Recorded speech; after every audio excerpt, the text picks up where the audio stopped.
লড়াই করেই বাঁচতে হবে, বঙ্গবন্ধু শিখিয়ে গেছে। রাশেদ খান মেনন। ভাই আজকে হরতাল। আজকে তো হরতাল ভাই। পলক ভাই হরতাল আজকে। পলক ভাই আজকে তো হরতাল। আপনারা করেন, সমস্যা নাই। লড়াই করেই বাঁচতে হবে, বঙ্গবন্ধু শিখিয়ে গেছে।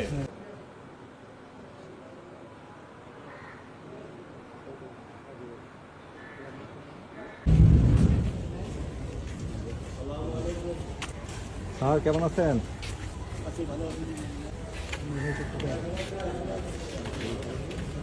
জয় বাংলা, জয় বঙ্গবন্ধু, জয় বঙ্গবন্ধু, জয় বাংলা। প্রফেসর ইউনূস আয়নাঘর পরিদর্শন করলো না।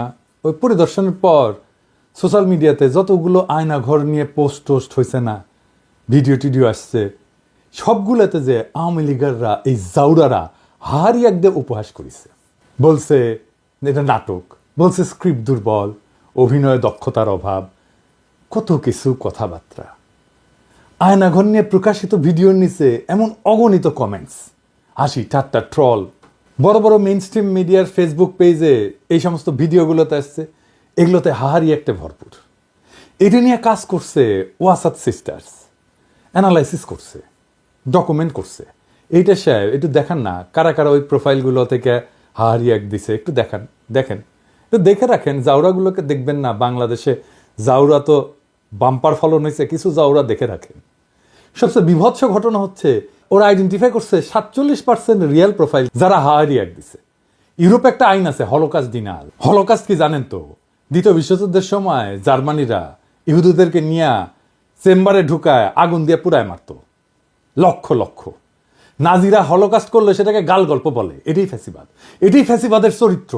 আপনি এদের কখনো স্বাভাবিক সমাজে চলতে দিতে পারবেন না, তাহলে সমাজ টিকবে না।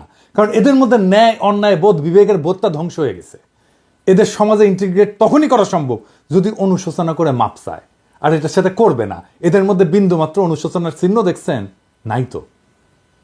ঠিক আছে, ফেয়ার এনাফ। ফ্যাসিস্ট যেহেতু একটাই ভাষা বুঝে, আমরা সেই ভাষায় ফ্যাসিস্টদের সাথে ডিল করব। সেই ভাষায়, যে ভাষায় আমরা 32 নম্বরকে ডিল করছি, ঠিক একই ভাষায়। আওয়ামী লীগের তীর্থভূমি ধ্বংস করার শর্ত এই অনুশোচনাহীন আওয়ামী লীগারদের অবদান। আমরা কোনো আওয়ামী ফ্যাসিস্ট সাইকোপ্যাথকে সমাজে থাকতে দেব না। মাত্র কয়েকদিন আগের গণহত্যার কথা অস্বীকার করে। এরা মানুষ? এদের আপনি মানুষের মর্যাদা দিতে চান? এদের আপনি গণতান্ত্রিক অধিকার দিতে চান? গ্রেপ্তারকৃত হতভাগ্যের স্ত্রীকে রোজা ভাঙ্গায় ধর্ষণ করে যে হাসিনার পুলিশ, একবার না বারবার এই ভয়ঙ্কর ইতিহাস সামনে আসতেছে। সেই সময় বাংলাদেশে বসে হারি এক দেবে আর আমরা এটা মাইনা নেব? স্বামীকে আটকের পর হত্যার হুমকি দিয়ে স্ত্রীকে ধর্ষণ করত এই আলেপ হাসিনার পদক পাওয়া পুলিশ। শোনেন, তাকে ধর্ষণ করার বিনিময়ে আমাকে মুক্তি দেওয়া হয়। বাচ্চারা, তোদের টুঙ্গি পাড়া উড়াই দেবো, আমি শপথ নিলাম। ফ্যাসিবাদের শেষ চিহ্ন মুছে ফেলবো। দে দেখি কত হাহারি এক দিতে পারিস। জাউরার সাথে ডাবল জাউরমে করা হবে। ধানমন্ডিতে আওয়ামী লীগের অফিসের জায়গাটা সরকারের, এটা দীর্ঘমেয়াদের লিজ নেওয়া। এই লিজ বাতিল করে অধিগ্রহণ করে ফেলা উচিত। লিজের শর্তের আইনি পরীক্ষা করে যদি সম্ভব হয় দ্রুত লিজ বাতিল করে দিতে হবে। এটা ধানমন্ডি 32 নম্বরের জন্য প্রযোজ্য। আমরা এই জন্যে আওয়ামী লীগকে নিষিদ্ধ করতে চাই। এদের পশ্চিমে অ্যাসাইলাম নেওয়ার রাস্তা যেন বন্ধ হয়ে যায়, আর যারা পশ্চিমে আছে তারা যেন আওয়ামী লীগের হয়ে জিন্দাবাদ দিতে না পারে। নিষিদ্ধ সন্ত্রাসী দলের সদস্য হিসেবে এদের যেন দেশে ফিরে আনা যায়, আর এদেরকেও বিচারের মুখোমুখি করা যায়। দেখেন, ইলিয়াসকে হত্যা করতে চাইছে আমেরিকা, আওয়ামী লীগের ভাইস প্রেসিডেন্ট, আবার পিএইচডি করিছে। কি রকম জাউরা এগুলো সেটা দেখেন, শুনেন। ইসলাম যদি আমাকে অ্যালাউ করতো কাউকে খুন করা, 1 নম্বরে আমি খুন করতাম, দিস গোয়িং টু লাইফ, 1 নম্বরে আমি খুন করতাম ওই একে, কি বলে, ইলিয়াসকে। Is another talented but very deeply rooted within the wrong process, and this Hasanat guy, ওরে বাংলাদেশে ফিরে আনতে হবে। আগে তাকে আমেরিকা আইনি ব্যবস্থার মুখোমুখি করতে হবে। আমেরিকায় যারা আছেন তারা ব্যবস্থা নেবেন। বেশি এক্সাম্পল লাগবে না, মোটামুটি 20-25টা এক্সাম্পল তৈরি করতে পারলে এরা প্যাকেট হয়ে যাবে। এরা ভিতর ডিম। ওই যে কইছে না হার্ডিং মজুমদার অস্ত্র হাতে গেরিলা যুদ্ধ করবে, ওই মুখেই মারিতং ওরা।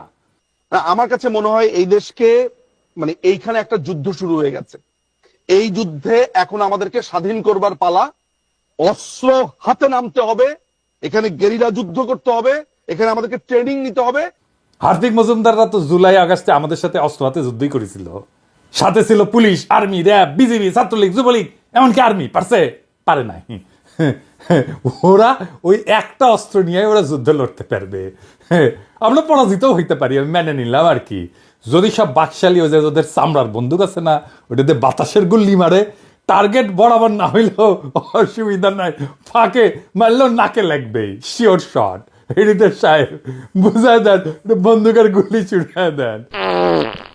শুনিস হার্দিক, মূলা লাগবে, মূলা পাঠামু আর পচা গরু খা কিছুদিন, দেখ পারিস কিনা। আরামজাদা। আওয়ামী লীগারদের ফেসবুক প্রোফাইল দেখলে ব্লক করবেন, ওদেরকে ওদের বাবলের মধ্যে আটকায় ফেলেন, দেখবেন না ওদের পোস্ট, ইন্টারাক্ট করবেন না ওদের পোস্টে, ওরা শুকায় মরবে। আমরাই দেশের 95% মানুষ, ওদের এইভাবে বিচ্ছিন্ন করে দিলে ওরা শুকায় মরবে। সোশ্যাল স্পেসে, ইউটিউবে আনসাবস্ক্রাইব করবেন যদি ওদের চ্যানেল ট্যানেল থাকে। আর একটা বিষয়, ওই যে পুলিশের ইউনিফর্ম তো বদলাইতেছেন না, ভালো, কিন্তু পুলিশের লোগো বদলাইতে হবে। যে লোগোর মধ্যে নৌকা আছে অভিশাপের শূন্য, কিভাবে পুলিশকে পুলিশ লীগ বানানো হয়েছে সেটার অডিও ক্লিপ ফাঁস হয়েছে, শুনেন। এই যে বেনজির হারামজাদার কথা শুনেন, আমেরিকার স্যাংশন পাওয়া কোটি লোকে আছে, এটা বের করেন, শুনেন। জি স্যার, আপনি আপনার বক্তব্য কন্টিনিউ করেন স্যার প্লিজ। Thank you. তো আমরা ওই দিকে যাই। Thank you so much. আমি একটু ওই যে তনুর কথা উত্তর দিইনি। আওয়ামী লীগ আমলে যত রিক্রুটমেন্ট হয়েছে এগুলো কিন্তু সব পুলিশ ভেরিফিকেশন করে রিক্রুটমেন্ট করা হয়েছে, ঠিক আছে? যে কারণে এরা ক্ষমতা এসে কিন্তু সারদা থেকে প্রচুর লোককে তারা পুলিশ ট্রেনিং থেকে বাদ দিয়ে দিচ্ছে। কেন বাদ দিচ্ছে ইউ ক্যান আন্ডারস্ট্যান্ড। আমরা আমাদের সময় আমি যে কদিন ছিলাম বা তার আগেও আওয়ামী লীগের আমলে আমাদের জানা মতে মানে ওই ভিন্ন মতাদর্শে কোনো লোকজন সহজে ঢুকতে পারে নাই, বিকজ এগুলোকে সব আগে পুলিশ ভেরিফিকেশন করে এরা কে কোন মতাদর্শে সেগুলো নিশ্চিত হয়েই চাকরি দেওয়া হয়েছে। এটা আপনার জানার জন্য। এই জন্য কিন্তু ওই কালকেও বোধহয় কোথায় পরশুদিন কোথায় কথা বলছিলাম, তারা বলছিল যে এরকম লোকজন বলে যে এটা বেনজিরের বাহিনী, ঠিক আছে? এবং পুলিশকে কিন্তু এরা বিশ্বাস করে না, এরা খুন করে পুলিশকে খুন করে ক্ষমতায় আসছে, আবার এরা কিন্তু পুলিশকে বিশ্বাস করে না। যদিও এই মুহূর্তে তারা প্রচুর লোকজন নিয়ে আসছে, ওই যে রিটায়ারমেন্ট থেকে এখান থেকে সেখান থেকে এনে বসিয়েছে। ওই যে আপনার 2008 সালের আগে 9 সালের আগে যারা রিক্রুট ছিল পুলিশে তাদেরকে সামনে নিয়ে আসছে, এইভাবে কিছু লোকজনকে সামনে নিয়ে চালানোর চেষ্টা করছে, কিন্তু বেসিক্যালি কিন্তু তারা পুলিশকে বিশ্বাস করে না। এরা তারা মনে করে যেগুলো আওয়ামী লীগের সমর্থক, পুলিশ ইন্টার বাহিনী আওয়ামী লীগের সমর্থক। আর আমি মনে করি যে এই আওয়ামী লীগের পুলিশ বাহিনী তো আসলে বঙ্গবন্ধুর নেতৃত্বে কাজ করার ঐতিহ্য ইতিহাস আছে। আপনারা জানেন যে আপনার 25শে মার্চ কাল রাত্রে তো যে অ্যাটাক গুলো হয়েছিল তার মধ্যে প্রধান হচ্ছে রাজারবাগ পুলিশ লাইন, এবং তারাই প্রথম কিন্তু স্বাধীনতার সপক্ষে প্রথম গুলি বর্ষণ তারাই করেছে কিন্তু পাক আর্মিদের বিরুদ্ধে। তো ওখান থেকে কিন্তু এদের একটা এই বাহিনীর একটা ঐতিহ্য আছে, প্রো আওয়ামী লীগ ঐতিহ্য বা প্রো লিবারেশন ঐতিহ্য আছে। এবং কন্টিনিউয়াসলি মাঝখানে যদিও অনেক বছর আওয়ামী চেতনার যারা বিরোধী তারা ক্ষমতায় ছিল তাদের লোকজন ঢোকানোর চেষ্টা করেছে, but end of the day আমি মনে করি এখনো এই প্রো লিবারেশন বা প্রো এল ফোর্স এই ফোর্সের মধ্যে বা সদস্য এই ফোর্সের মধ্যে সংখ্যাগরিষ্ঠ। তো সেই আস্থা থাকতে হবে, আমার মনে আস্থা থাকা ভালো। এবং এন্ড অফ দ্য ডে দেখবেন যে এরাই আপনার একসময় সহযোগী হয়ে দাঁড়াবে আর কি। এই মুহূর্তে হয়তো না পারলেও কোন একটা সময় সহযোগী হয়ে এদের সহযোগিতা আপনারা পাবেন। আর আমি চেষ্টা করছি পুলিশ বাহিনীর সদস্যদের যারা আপনারা জানেন যে প্রচুর লোকজন তো যখন 5ই আগস্টের পরে প্রচুর পুলিশের সিনিয়র অফিসাররা কর্মস্থল ত্যাগ করে গেছে, আর আসে নাই। আর প্রায় 300-350 অফিসারকে ইতিমধ্যে চাকরিচ্যুত করা হয়েছে।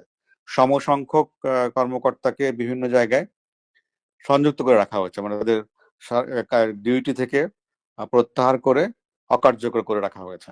এবং করে তারপরে এই যে গ্যাপ, এই গ্যাপে তারা ওই যে আওয়ামী লীগ যখন ক্ষমতায় ছিল না সেই সময় যে রিক্রুট যারা তাদেরকে নিয়ে আসা হয়েছে, অনেকে রিটায়ার করছে তাদেরকেও নিয়ে আসা হয়েছে।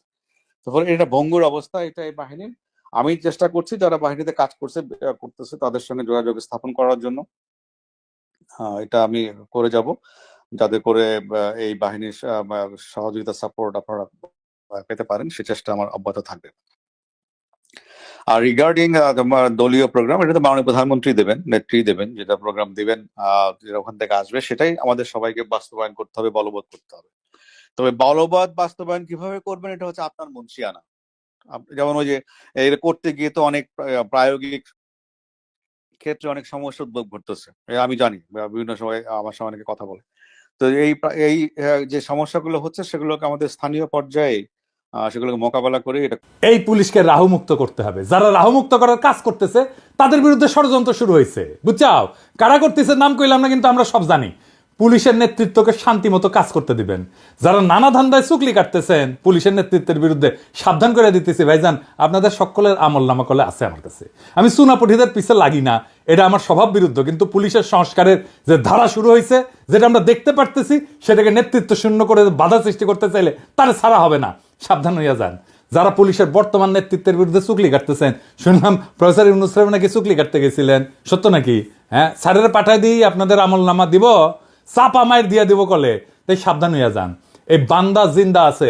আর হ্যাঁ, ওই যে আঙ্কারে যে পুলিশ সদস্য ছিল না, ওই যে ছত্রভঙ্গ করছিল, কাউরে না পিটায় কাউরে না মাইরা, ওটা খুঁজে পাওয়া গেছে। নাম রিয়াদ হোসেন, ডেমরা পুলিশ লাইনে।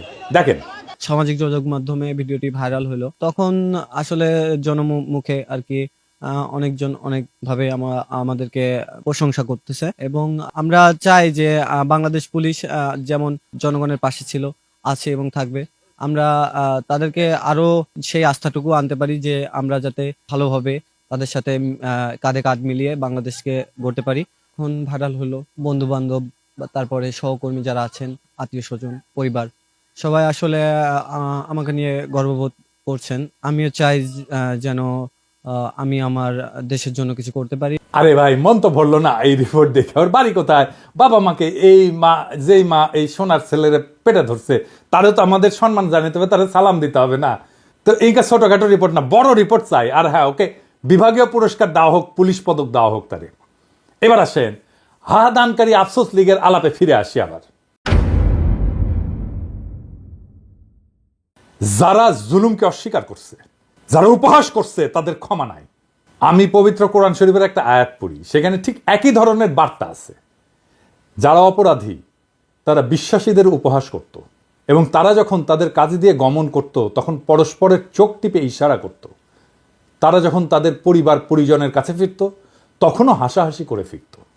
যুগ বদলায় কিন্তু জালিমরা বদলায় না, ওই একই আবরণ নিয়ে ফিরে আসে বারবার। আর পবিত্র কোরআনেই বলা আছে কি করতে হবে, কোনটা আমাদের করণীয়, আর এদের ভাগ্যে কি আছে সেটা বলা আছে। তারা সামান্য হেসে নেই, শীঘ্রই তাদের কৃতকর্মের জন্য প্রচুর কাঁদবে। এখন প্রশ্ন হচ্ছে, কেন, কিভাবে তাদের এই সাহসটা তৈরি হইল? কারা এই সাহস তৈরিতে ভূমিকা রাখলো? আসেন সেটা বুঝে দেখি। 5ই আগস্টের পর আমরা দেখছি সমস্ত অর্গানাইজ শক্তি কেন্দ্র যেগুলো ছিল, যেমন ধরেন বড় রাজনৈতিক দলগুলো, আর্মি, এরা আওয়ামী ফ্যাসিস্টদের আশ্রয় দিল। প্রথমে আশ্রয় দিল আর্মি সারা দেশের ক্যান্টনমেন্টগুলোতে, তারপরে জাতীয় স্থানীয় পর্যায়ে বিএনপি, জামাত, কিছু নেতা, এমনকি পুলিশ ডিজিএফআই নিরাপদে সীমান্ত পার করে দিল। আর্মির হেফাজত থেকে পালায় গেল লেফটেন্যান্ট জেনারেল মুজিব। কাউকে এর জন্য দায়ী করা গেছে? করা হয়নি। কেন করা যায়নি? ওয়াকারের বিরুদ্ধে কিছু বললে হুক্কা হুয়া শুরু করে দেয় ডিজিএফআই এর পেইড এজেন্টরা। ওয়াকারের জন্য নাকি ইন্ডিয়া বাংলাদেশে আক্রমণ করে নাই। হ্যাঁ, খারান হাইসানি, আমি না ঘোড়ায় আসবো। ডিজিএফআই ভালো, খুবই ভালো। বয়ান দেয় ডিজিএফআই নাকি একাই গুম করে না, আরো সবাই করেছে, তাই ডিজিএফআই অত খারাপ না। আর ডিজিএফআই ভালো, খুবই ভালো ছেলে, সন্ধ্যাবেলা হাত মুখ ধুয়ে পড়তে বসে, তাই না? যে আর্মি চিফ 5ই আগস্টে সারাক্ষণ ইন্ডিয়ান আর্মি চিফের সাথে কথা বলছে, হাসিনার বোনজামাই জন্য মেডিকেলি আনফিট হওয়ার পরে আর্মি চিফ হয়েছে, যার কমান্ডে আর্মি সবচেয়ে বেশি হত্যাকাণ্ড চালাইছে ছাত্র জনতার উপরে, যেই শহীদের শরীরে বেধা 66% গুলি আসছে আর্মির অস্ত্রাগার থেকে। আমার কথা না, জাতিসংঘের কথা। সেই আর্মি চিফ ইন্ডিয়া থেকে বাংলাদেশ বাঁচাইতেছে। হে খোদা, আমারে উঠায় নাও, নয়তো দড়ি ফেলাও, বায়ে উঠে যায়। এই বয়ান যারা বলে তারা কার স্বার্থ রক্ষা করে? এই বয়ান যারা বলে তারা কার ক্রীড়নক? এই বয়ান যারা বলে তারা কার পুতুল? তাদের কি নাচায় আমরা জানি। ছাগল নাচে খুঁটির জোরে, আর এই খুঁটিটা কি সেটাও আমরা জানি। বাংলাদেশে হাসিনার পলায়নের সবচেয়ে বেশি ঝামেলা এখন কে পড়েছে? এটা বুঝলে আমরা সব রাজনীতি ফকফকা করে বুঝতে পারবো। আসেন সেটা বুঝে দেখি। সবচেয়ে বেশি ঝামেলায় পড়েছে মোদি। আন্দোলন, বিপ্লব দমনে পুলিশের পোশাকে অন্য দেশের নাগরিকদের থাকার প্রমাণ মিলছে। আন্তর্জাতিক অপরাধ ট্রাইব্যুনালের চিফ প্রসিকিউটর বলছে নিজেই, প্রমাণ, অনুমান না। তার মানে প্রসিকিউশন হাসিনার বিরুদ্ধে না, ভারতের মোদিকে এখানে মামলায় ঢুকাবে। মোদির আরো সমস্যা আছে। বিএনপির সালাউদ্দিন সাহেবকে কিভাবে ঢাকা থেকে ধরে নেওয়ার পরে ইন্ডিয়া পাওয়া যায়, সুকরঞ্জন বালিকে কিভাবে হাইকোর্টের সামনে থেকে অপহরণ করার পরে ইন্ডিয়ার জেলে পাওয়া যায়, মোদিকে এটার জবাব দিতে হবে তো, ইন্ডিয়াকে রাষ্ট্র হিসেবে এটার জবাব দিতে হবে তো। হাসিনাকে তার দলের সব দুর্বৃত্তকে কেন আশ্রয় দিচ্ছে ইন্ডিয়া, আর কিভাবে বাংলাদেশের রাজনীতিতে হস্তক্ষেপ করছে সেটা তো আমরা জানি। হাসিনার অপরাধের সলিড এভিডেন্স পাওয়া গেছে জাতিসংঘ থেকে। আমরা করি নাই, প্রফেসর ইউনূস করে নাই, প্রফেসর ইউনূসের প্রশাসন করে নাই, করছে থার্ড পার্টি জাতিসংঘ। এইটার কোনো যদি কিন্তু নাই, এর সে সলিড এভিডেন্স হয় না। বাংলাদেশের আদালতে বেইজ্জতি, এটা মোদি ঠেকাইতে চায়। এইটা ভারত রাষ্ট্রের জন্য জরুরি। কিভাবে ঠেকাবে? একটাই রাস্তা আছে, প্রফেসর ইউনূসকে যত দ্রুত সম্ভব বিদায় দেওয়া। প্রফেসর ইউনূসকে বিদায় দিতে পারলে বাংলাদেশের সবকিছু আগের অবস্থায় চলে যাবে। এইখান থেকে পাইছে সাহস, আবার আগের গৌর, আবার হেডম নিয়ে আমরা আসতেছি। আর টাকা পয়সা তো আছেই, সবাই রে কিনে ফেলবে, এই হইতেছে প্ল্যান। সেই জন্যে আগাম নির্বাচন, দ্রুত নির্বাচন, এই সমস্ত আলাপ তিস্তানিয়া প্রোগ্রাম করে আর এক্সিকিউট করে কি? দ্রুত নির্বাচন আর প্রফেসর ইউনূসের দ্রুত বিদায়, এই ইন্ডিয়ান প্ল্যান এক্সিকিউট করে। আপনারা বুঝে হোক না বুঝে হোক, ইন্ডিয়ান ব্যাগেজ কান্দে নিছেন। এই ব্যাগেজ আমরা মাইনা নেব না, কোনোদিন মাইনা নেব না। বাংলাদেশের রাজনৈতিক দলগুলো কখনো জনগণকে দেওয়া প্রতিশ্রুতি রাখে নাই, ইতিহাস সাক্ষী। 1990 3 জোটের রূপরেখা রাখে নাই। তত্ত্বাবধায়ক সরকারকে প্রশ্নবিদ্ধ করছে প্রথমে বিএনপি, বিচারপতির বয়স বাড়ায়। এরা ক্ষমতায় থাকার জন্য সবকিছু করতে পারে। বিএনপি নির্বাচনের আগে যাই বলুক এটা রাখবে না, সে কোনো সংস্কার করতে দিতে চায় না। নির্বাচন হইলে সবকিছু কইরা ফেলবো, এইটা হইতেছে ওই সেই প্রেমিকের মতো, যে প্রেমিকার সামনে এসে তার সাথে প্রেম করার জন্য যা কিছু বলে সব কিছু মিথ্যা। ওই মিথ্যা কথা বলতেছে তারা। প্রেমিকার সামনে উত্তেজিত প্রেমিক এসে যা যা বলে না, বিএনপি তাই বলতেছে নির্বাচনের জন্য, কোনোটা রাখবে না। সে কোনো সংস্কারও করতে দিতে চায় না। আওয়ামী লীগ নিষিদ্ধের কথা বললে বলে জনগণ ঠিক করবে। আরে বাবা, জনগণ কেমনি ঠিক করবে? গণভোট কইরা তো গণভোট করেন এখন আওয়ামী লীগ নিষিদ্ধের প্রশ্নে, সেটা তো করতে দিতে চান না। সামনে সংসদ নির্বাচনে আওয়ামী লীগকে অংশ নিতে দিলে আপনি কবে জনগণের রায় নেবেন? আওয়ামী লীগ নিষিদ্ধের ব্যাপারে জনগণ করবে, কিভাবে করবে সেটা তো বলতে হবে। জনগণ তো একটা বিমূর্ত জিনিস, মানে আপনি একটা ধোঁয়াশা তৈরি করতেছেন জনগণ নামের এক বিমূর্ত শক্তির অনুমোদনের কথা বইলা। এই সরকারের নাকি ম্যান্ডেট নাই। সংবিধান সংস্কারে তো বিএনপির ম্যান্ডেট থাকবে, সে 2/3 মেজরিটি পাবে, কিভাবে জানে? পাবে না তো। তার মানে সংবিধান সে পাল্টাতে পারবে না। তখন বলবে আমরা কিভাবে পাল্টাবো, আমাদের তো মেজরিটি নাই। তারপরে প্রশ্ন থাকে, সে কি সংবিধানের মূলনীতি পাল্টাতে পারবে যদি মেজরিটি 2/3 মেজরিটি পায়ও? পারবে না। কারণ যে সংবিধানের অধীনে সে নির্বাচন করবে, শপথ নিবে, সেই সংবিধানের মূলনীতিকে সে পরিবর্তন করতে পারবে না। নির্বাচন হইলে কোনো বিচার হবে না, আপনারা লিখে রাখতে পারেন। মোদি আর ইন্ডিয়া আবার চিরজীবনের জন্য মাপ পেয়ে যাবে। ওই সংবিধানে থাকবে ধর্মনিরপেক্ষতা, গণতন্ত্র, বাঙালি জাতীয়তাবাদ আর সমাজতন্ত্র।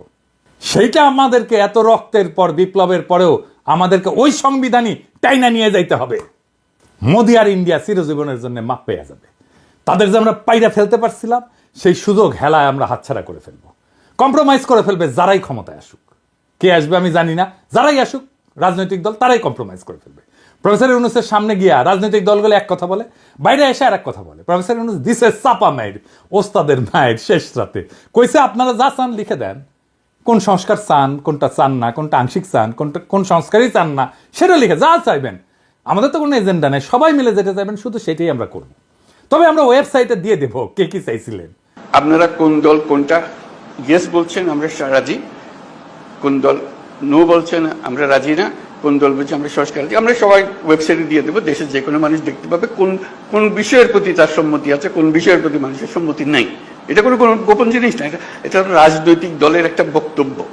আপনি বলেন যে আমি কোনোটার দিকে সম্মতি নেই, লিখে দেন, আমরা ওটা ওয়েবসাইটে দিয়ে দেবো যে এইটার এই দলের তারা বলেছেন কোনোটার প্রতি সম্মতি, অথবা আমরা সব কাটার প্রতি আমরা একমত হলো, আমরা একমত হতে পারি, আমরা কিছুটা সংশোধন সাপেক্ষে একমত হতে পারি, অথবা এইটাতে আমরা রাজি না, এটা আমরা ধরতে চাই না, হতে পারে। আপনাদের ইচ্ছাটা প্রতিফলন করা আমাদের দায়িত্ব হলো জাতির সামনে আপনাদের ইচ্ছাগুলোকে তুলে ধরা। এর ভিত্তিতে আমরা কি কাজ করবো সেটা আমরা পরে দেখার পরে ঠিক করবো যে এটা কি করা যায়, আপনাদের বক্তব্যগুলো কি আছে। বুঝছেন? ব্যাস মুখে এখন তালা। এইবার রাজনৈতিক দলগুলো বুঝবে অ্যাকাউন্টেবিলিটি কারে বলে, দায় নেওয়া কাকে বলে। এইবার তারা বুঝবে রাজনীতি জিনিসটা কত কঠিন, জটিল। এটা ছেলের হাতের মোয়ানা। এতদিন ভালসুন্দের সাথে খেলছে তো বুঝতে পারে নাই রাজনীতি কত কঠিন। এবার প্রফেসর ইউনূসের সাথে খেলতে গেছে, হে বুঝেছে প্রফেসর ইউনূস একাই খেলে দিছে একটা কথায়। রাজনৈতিক দলগুলোকে বলি, কোনো বিশেষ দলকে উদ্দেশ্য করে বলতেছি না, সবাইকে বলতেছি, বাংলাদেশে ইন্ডিয়ান ব্যাগেজ নিয়ে রাজনীতি করার দিন শেষ।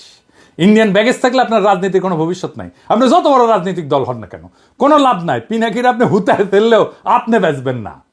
পিনাকি হইতে যাবে, কিন্তু আপনি বেচবেন না।